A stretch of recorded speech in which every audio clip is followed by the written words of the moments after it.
कथा विंध्यावली की भक्ति की। जैसा मैं तो नीतू पांडे यूट्यूब चैनल पर सबका स्वागत करती है। इस कथा का वर्णन स्कंद पुराण में मिलता है। विंध्यावली राजा बलि की पत्नी थी।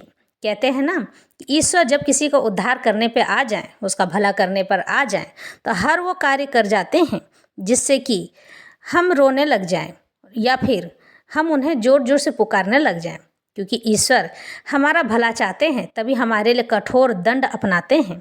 हमारे अहंकार को नाश करने के लिए वो कठोर से कठोर कार्य कर जाते हैं ताकि हम सही रास्ते पर आ सकें।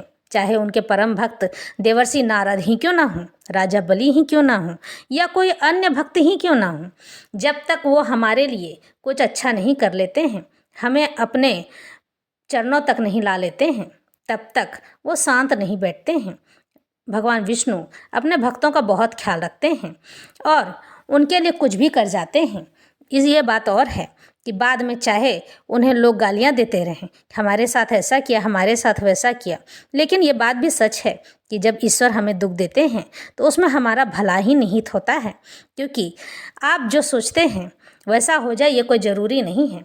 ऐसी ही एक कथा लेकर आई हूँ। जब हमारे भगवान श्री हरि नारायण वामन देव का अवतार लिए थे तो राजा बलि के अहंकार को समाप्त करने के लिए वामन देव भगवान विष्णु ने उनसे 3 पग धरती की मांग की थी। तो राजा बलि हंसने लगे और बोले, हे वामन देव, इन छोटे छोटे पग से 3 पग धरती नापने पर बैठने लायक की धरती भी प्राप्त नहीं होगी। आप चाहें तो मेरे असुरों के पग से धरती नाप ले लीजिए। ये अहंकार बलि को तीनों लोग जीतने का था, लेकिन वहीं शुक्राचार्य जान गए थे कि ये तो वामन देव के रूप में स्वयं भगवान विष्णु आए हैं। इसलिए शुक्राचार्य ने राजा बलि को 3 पग धरती दान में देने से मना कर दिया। लेकिन अहंकार किसी का सगा हो सकता है क्या? नहीं ना। इसलिए राजा बलि ने अहंकार वश वामन देव को 3 पग धरती दान में दे दिए, जिसमें वामन देव भगवान विष्णु ने पहले पग में पृथ्वी, दूसरे में स्वर्ग एवं तीसरा पग राजा बलि के सर पर रखकर उन्हें बंदी बना लिया। वहीं राजा बलि की पत्नी विंध्यावली विष्णु भगवान की परम भक्त थी।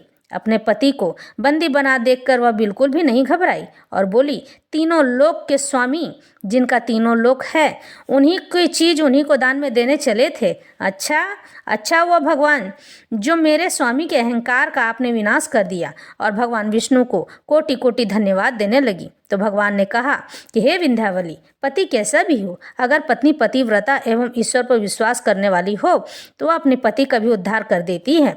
इस तरह से भगवान ने राजा बलि को पाताल लोक तक सीमित कर दिया एवं वहाँ 4 महीने पहरेदारी करने लगे। इस तरह से विंध्यावली की भक्ति ने राजा बलि का उद्धार कर दिया। तो इस तरह से यह कथा संपन्न होती है। हमारे जीवन में जो भी घटना घटती है हमेशा अच्छे के लिए ही होता है। इसलिए हमें कभी भी परमेश्वर पर अविश्वास नहीं करना चाहिए, उन पर